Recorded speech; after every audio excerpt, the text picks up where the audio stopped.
How y'all doing out there today? I am so happy and excited to be with you today. We got a little lesson that we want to share with you today. So we want to be talking about our goals. What are your goals? What are your goals in life? What are your goals in real estate? What are you doing? Why are you here? We talked about last week. Why are you here? What's your purpose? And we understand that we're here to serve God. We're here to love the Lord thy God with all thy heart, with all thy mind, with all thy soul, with all thy might, and love thy neighbor as thyself. Oh, come on, somebody. And then we're to serve others by loving them also, just as you love yourself. But after you do that, after you fulfill your mission in the Lord, what are you going to do in life? How are you going to live? How are you going to execute? So we need to talk about that. We need to understand, how do we set my goals, Reverend Real Estate?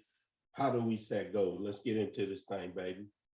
Got the ground rules, you know what they are. I apologize. I've been a little bit under the weather. I got a little bit of allergies. I usually get it this time of the year. So we're going to keep rolling, baby. We got to keep moving. We can't let a little snot nose stop us. We got to get into this thing. And we're going to start with a little Rayism, baby. Knowledge isn't power until you apply it, baby. Until you apply the knowledge that you have, you don't have no power. What you got is a lot of knowledge, and Paul says you get puffed up, knowledge puffed up. But take that knowledge and you apply it, now you're doing something. You got some power, baby. So today we want to talk about a little bit why are goals important, and I want to talk a little bit about some of the key elements and strategies around goals.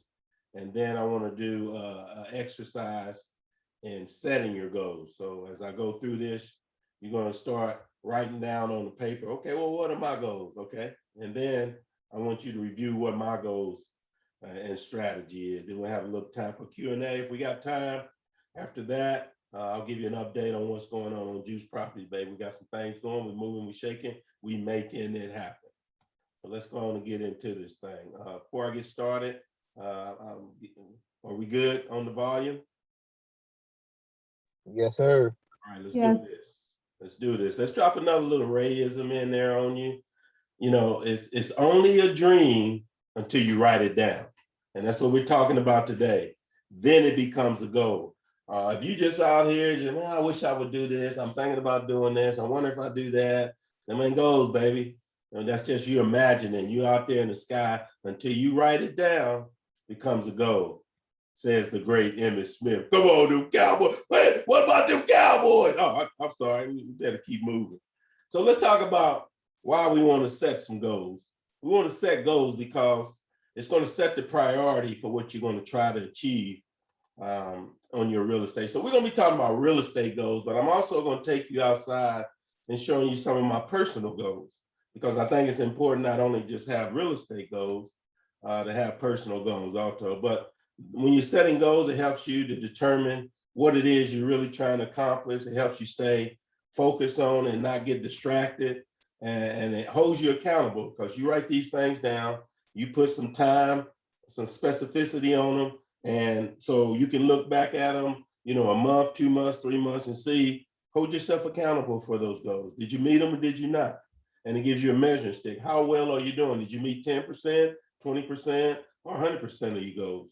All right. And then you can look back and see how well you're doing. When we talk about SMART goals, this is from my OG&E days.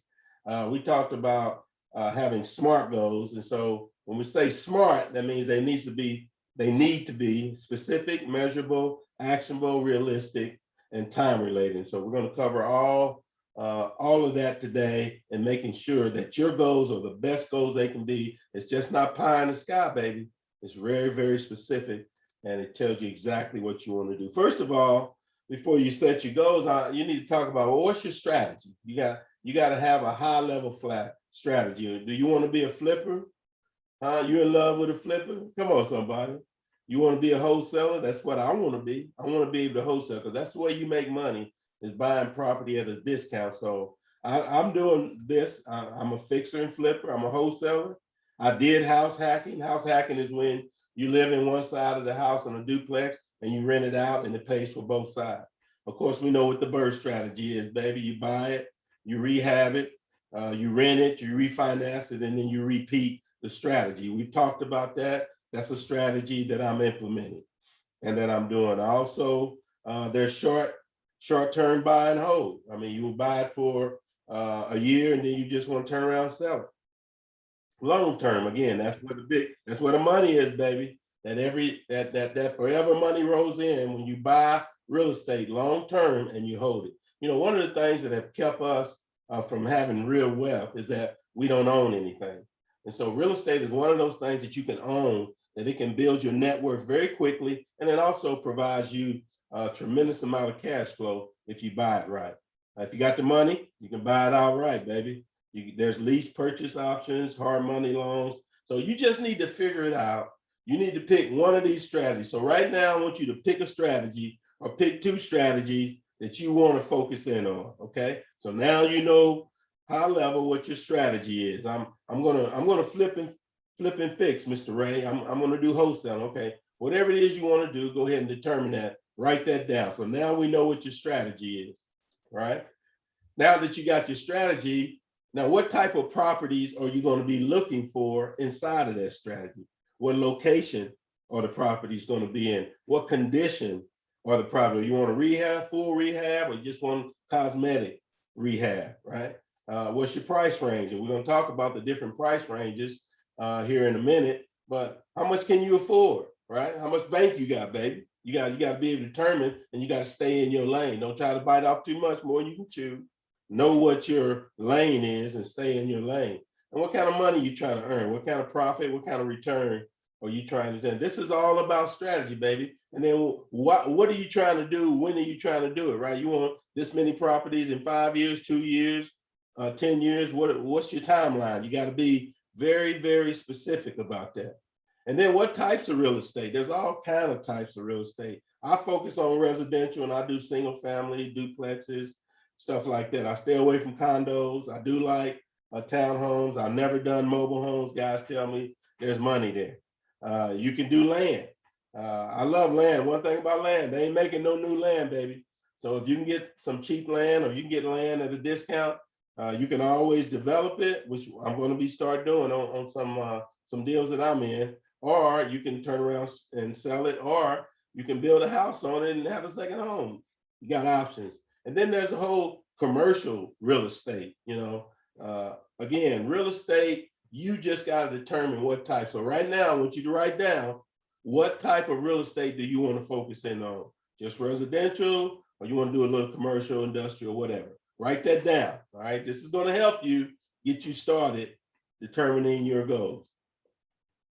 And then what location are you going to be purchasing property in? For me, I'm just going to be here in Oklahoma City area. I don't do the virtual. I like to put my hands on it. Yeah, I like to feel it and touch it, baby. These girls, these are my homes, baby. I got to be able to touch and see what they're doing. They bringing that money in. If they ain't bringing that money in, baby, I got to get them right. That means I got to be able to go over and talk to them and say, hey, Mr. and Mrs. Tenney, I'm going to need you to step up to the plate, baby. Bring me my money. What neighborhoods? I mean, are you looking for neighborhoods? Are you okay with tougher neighborhoods where there's a higher crime? You need to know if you're willing to do that. I mean, especially for the ladies here. I mean, you don't want to be in areas that are not good. So when we talk about neighborhoods, there's three classes of neighborhoods. There's one, what I call Class A. These are the real high quality tenants. These are high dollar homes, mostly 100, 150 above, safe neighborhoods, low turnover in those areas. There's Class B properties. I kind of middle of the road. Yeah, good neighborhoods, got some turnover, some, quality tenants for the most part. But then you got the Class C, baby. Now, I'm going to tell you about the Class C. You can make the most money in the Class C, but it comes with risk, baby. You might get shot up trying to go collect your risk. So you got to know you dealing with some tough hombres right here, baby. So determine what areas, locations that you want to be in. I want you to write that down. Maybe you got certain zip codes. Maybe you want to be rural versus city. So you got to know if you want to do some out of state. So right now, I want you to determine what areas you're going to be in. Write it down. Hey, Mr. Ray, I want to be in Indianapolis. I want to look for Class B And, I want to make sure I stay in the city because I can get the best rent, got more people there, et cetera. So determine what location it is that you want to buy the properties in. And then what's your price range, baby? How much can you afford? I mean, that's always a big issue. You got to know what your price range is. For Class C properties, you can buy them. I can't say you can buy them for a zero, but you can buy them, I say for up to $50,000. It's going to be more around your Class C properties, your Class B properties, more. And I'm just dealing with the Oklahoma City area. It could be different in Florida and Indy, Atlanta. I mean, in Oklahoma City, 50 to 150 is Class B property. It's a nice property. They rent from anywhere from $800 to $1,200. And then you got your Class A property. These are the big boys. You're going to be buying them for 150, 250K. They rent for $1,500 and above. So determine your price range right now. Which class do you want to be in? Pick your class, or you're an A, B, or C class. Go ahead and pick that, write that down. Yeah, I'm telling you, you're well on your way right now to defining what you're trying to do. If you keep up with me right here, we're gonna get a good strategy for you. And you're gonna have some good goals. So, and then what type of condition do you want the property to be in when you buy it? Most people, hey man, I want to buy ready to go, no repairs, market value. Well, that's all well and fine, and you can find those on the MLS and Zillows. But for the most part, you can't make any money on those deals. I'm just going to tell you, it's hard to make money as a real estate investor buying property at market value. It just is. And if you've been around me long enough, we got the 1% rule. If they don't meet the 1% rule, then we don't even fool with them. Okay. And then you can purchase properties that only need cosmetic. You only have to paint them, put in some mini blinds, maybe go in, change some lights, fixtures, update a few things, but less than 5,000. So are you wanting properties that need no repairs, or you want properties that need just a little bit of repairs, or you want properties, hey man, I'm willing to do a little bit of work, maybe $10,000 to $15,000, $20,000 worth of work. But then there's ones that significant. And for newbies, I wouldn't recommend that you get into any project that needs significant rehab without having any experience or having an experienced mentor there with you to help you. But this is where you can lose some money. Now you can make some money, because if you buy a property and it needs significant repair, that means you got it at a great, great discount. So right now I want you to write down what type of property condition that you want to purchase. All right, write that down right now. Don't wait. And now we got to determine what your financial situation, where are you at? What's your situation? All right, we need to know how much money do you have that's investable, right? Well, you say, Mr. Ray, we're in real estate, Mr. Juice, I got $100,000. Okay, that's a good, nice piece of money that you can do some investment. Well, do I want to buy one property for 100? Do I want to buy 5 properties, put 20% down on each one? If I had the 100,000, I'm putting 20% down on each one, and I'm getting me 5 properties. That's just the way I would do it. So you got to determine how much money do you have to invest. Do you have equity in your current home that you could pull out as a home equity line of credit and use that to buy a property? Okay, that's a good way to get in the game without getting money that's taxable, because when you take it out of your property, for the most part, it's not taxable. And you say, well, what is a home equity line of credit? Let's say your house is worth $100,000. You only owe 50 on it. The other $50,000, you can go to a bank and say, hey, I'd like to get a line of credit to be able to use that $50,000. They say, sure, Mr. Investor. Yeah, you're going to use that to do what? Well, it doesn't matter. Just give me my money. Okay. So yeah, we'll give you that at the 8%, 7%, whatever it is. I think the going rate right now is around 4%. But how much debt do you currently have? That's a big issue. I'm not a big proponent of having a lot of debt, especially personal debt, when it's like for cars, for jewelry, furniture, all that stuff. I mean, that's just dead money. I know we got to have houses and cars and stuff like that, but that's not where the majority of your investable money should be at, right? And then how much reserves do you have? I always tell anybody, you gotta have 3 months reserves for every property, right? And if you don't even have any property, you should have 3 months reserves in the bank to cover in case something happened at your job, right? Okay. People found out during COVID, baby. you better have some money put back. And what we found out, a lot of people didn't have money put back. They lost their job. They lost everything. Now they depending on the government. Come on, man. We can't do that, baby. You got to be in a better situation. You got to make sure that you're not carrying a lot of debt and that you got enough reserve, okay? What's your financial situation? And how much are you currently saving? Hello? You're not saving anything? Oh, you might as well not even try to get in this game, baby. You got to be a saver. You got to be saving at least 10% of your money, right? I had a goal when I left OG&E, I had a goal, I wanted to save $10,000 a month. You say, man, that's a lot of money. Yeah, but I was only making $15,000 a month. So I was saving more than 2/3 of my money. And that's because I had a goal in mind that I wanted to invest all of that money into real estate. And I didn't want to be spending it. Oh, I could have been living large, baby. $10,000 a month. We could have been doing some things. But instead, I saved that money and I used that to build up my reserve, to pay off debt, and to get myself in a position where I could buy more property. And then can you qualify for a loan? And all these things are going to have impact on whether you can qualify, because they're going to be looking at your debt, how much money you got, do you have a down payment, what's your debt to income ratio? They're going to be looking at all this, all right?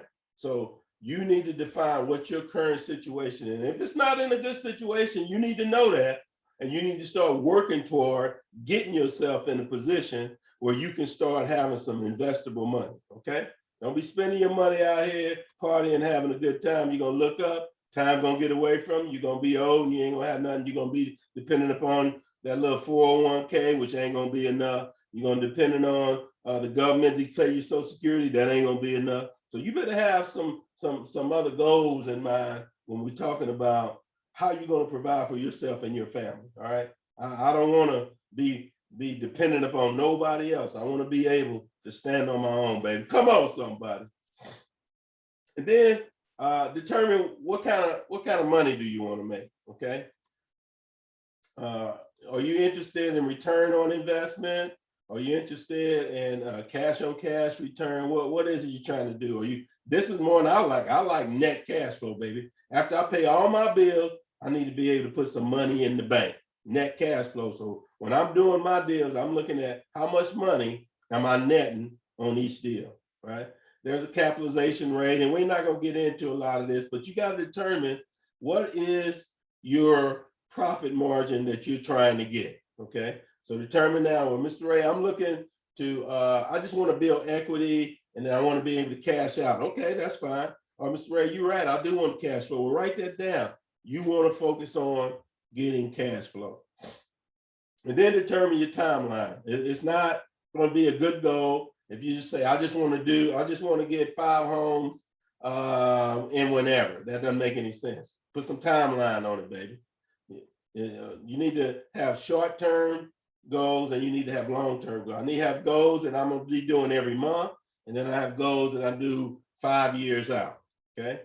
And then when do you expect to achieve those goals? Put a timeline on it so you can hold yourself accountable for achieving the goals. And then you can have monthly goals, yearly goals, and then lifetime goals. So think about the perspective. I want to have this many by this long.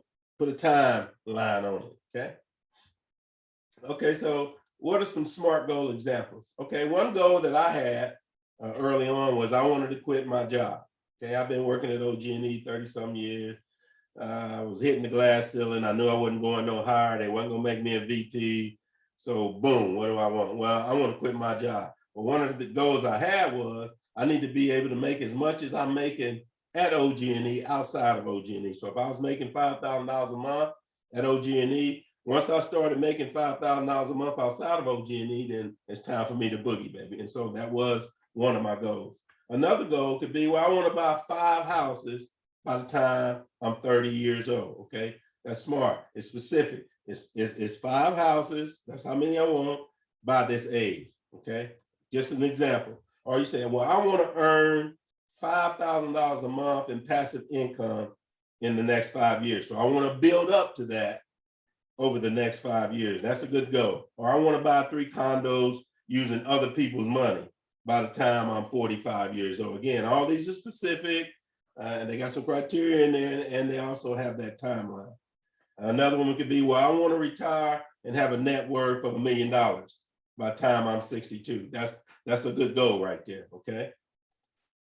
And I want to be debt free, except for my personal home by 2030. These are examples of some good goals. So think about it, write down some of the goals that you've been thinking about. Write them down. I want to do this, Mr. Ray, in the next year. I want to do this in 5 years. I want to be there. Write that down and make it visible. So now you got something that you can shoot for, but also you hold yourself accountable for doing. So let's talk about my strategy.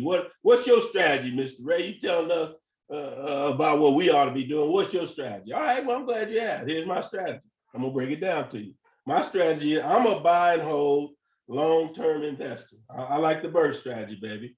I'm buying them. I always say I don't like to sell the goose that lay in the golden egg, baby, because I want them golden eggs to keep coming. Once I sell the goose, I ain't getting no more eggs, baby. So I like to hold my properties for the long-term return. And I like single family homes. I just do. Duplexes, triplexes, anything like that. I like single family homes where individuals live in them, right? Now, eventually I hope to get into buying some large scale apartment buildings, but right now I know what I know around single families, and so that's my strategy. All of my homes are going to be located in the greater Oklahoma City area. Now I might go outside to Norman or Shawnee, El Reno, Guthrie, somewhere around in the greater Oklahoma City area, but I want to stay right here. I want to be able to put my hands on them. Also, I want to be able to send contractors out to do the work. So if I'm here and my property's in Mexico, I'm going to have a hard time keeping an eye on it, making sure the expenses are being where they're supposed to be, et cetera. So my locations are right here. And I'm primarily looking for properties that need less than 10,000 in repair, okay? Because it's easy fix up. I can get, if it's less than 10,000 in repairs, I can get it up and running in about 2 weeks, all right? So that's what I'm focused on. Now, I do get properties that need more work than that, but ideally, I'm looking for ones that's looking at 10 or less in repairs. And I like Class B property. I like properties between 100 and 150,000. You get over that, then it starts costing you more of your capital. Under that, you're getting lower class tenants, Section 8, things like that. I just don't want to do that anymore. I've been there, done that, made a lot of money, but I don't want to deal with the headaches. I just don't want that. And my return on property, at a minimum, I have to get a minimum of $200 net cash flow after I pay all my bills, or else I won't do the deal. If I can't run the numbers and it comes up to that, I can't do the deal because I need at least $200 per unit after I pay everything, money in my pocket every month, right? That's just me, that's my strategy. And then I've had this goal for a long time, 40 homes over the next 10 years, free and clear. 40 homes. I got 20 now. That means in the next 10 years, I gotta get 20 more. And then I gotta have them paid off. If I have 40 homes and they're all paid off and I'm cash flowing, that's a nice little chunk of change, baby. That's probably about, I want to say 40 homes gonna bring me in about almost 40,000 a month. Come on, somebody, that's nice. And then I want to talk to you a little bit about some of my rules for buying rentals, okay? So I got my goals. Those are kind of the things that I'm looking for, but I also have, addition to that, these are some of my rules before I even buy properties. I have to make sure that I got at least 3 months cash reserve for each one of those properties I own, okay? So if I got 20 properties and the monthly bills on those properties, let's say $1,000 each on each one of them. So what's that, 20,000? So I got to have 20 times 3. I got to have 60,000 in the bank for all of my rentals, right? I'm going to keep that as a minimum in the bank. That's going to cover anything that comes up on any of my properties. And that allows you to sleep at night, not worrying about, oh, am I going to have enough money to pay if something happens? I lose a heat and air unit goes out. Or maybe there's a big plumbing issue, or one of the houses partially burned down, or there's hail damage. All kind of things can happen. So you got to have those reserves ready to go. You can't go down running to the bank trying to get a loan. Too late for that. And then again, I got to have net cash flow of $200 after all expenses paid. And then I always got to buy the properties at least 20% below market value. Again, I keep preaching that I can't make money at market value, and I have a hard time finding out how anybody makes money at market value. Some people buying property nowadays just to have property because there ain't enough out there. Stuff that's selling and is selling at crazy amounts. They just want to get in the game, so they're willing to buy anything. Don't let that be you, baby. Have some rules that you're going to. And then I always try to get long-term loans on it. Even if I want to pay them off, and I do, I want to put 20, 30 years loans on them because that gives me the maximum cash flow, right? A 15-year mortgage versus a 30-year mortgage is going to be double. A 15-year mortgage would be $500. A 30-year mortgage would be $250. That's $250 more in cash flow that I would be getting every month. And then I'm eventually going to be using that cash flow. This is Mr. Ray's rule. I'm going to be using that cash flow to start paying off the debt on all these properties, okay? Because my goal eventually is to be debt-free. And then always investing my cash flow, refinancing it. I'm not going taking trips to Mexico. I'm not buying me a Lamborghini. I'm not doing any of that, baby.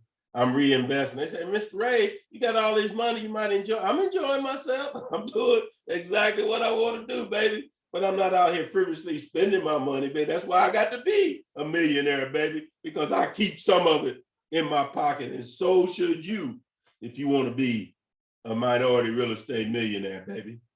And I never purchase a property if it doesn't meet the 1% rule. 1% rule basically says if I buy a property for $100,000, 1% of that is $1,000. I should at least be able to rent that property for $1,000 a month. If I can't, if the area that I'm buying that $100,000 property in does not say I can get at least $1,000 rent, I can't buy it, because that's the first sign that's going to tell me whether I should even run any more numbers. If it doesn't meet the 1% rule, I don't even need to go no further because I know it's not going to work for me.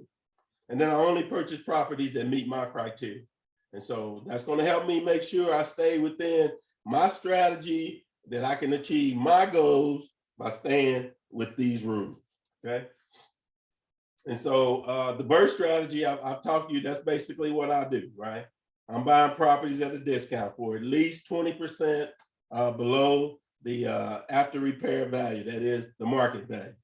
And then I'm going to rehab it up to 75% of the value, so I can turn around and I go ahead and I can rent that. I'll make sure I rent it for at least a net cash flow of 200, but then I'm going to turn around and I'm going to refinance that, take my money back out of it, and then what am I going to do? I'm going to repeat it, baby. I'm just going to keep taking that same money and I'm going to be repeating it. So I'm going to be showing you all how I do this on a consistent basis. The last two properties that I bought, one of them I'm rehabbing right now. I'm going to take you through the numbers and show you how this BRRRR strategy works. BRRRR, baby. It wasn't too BRRRRs today here in Oklahoma City, but it was actually warm, up to 75 degrees. But the BRRRR strategy is my bread and butter, baby. This is what I do, and I do it well all day. And the holy grail in real estate to me is here, right here, baby. Cash flow. That's where you want to be. Once you have your monthly income, your rent, once you take out your mortgage, you put a little bit in here for vacancy, property taxes, insurance, throw in some little bit for your maintenance. That is a nice return every month. And then, of course, your net operating income. So there you go, big baby. That's how you set your goals.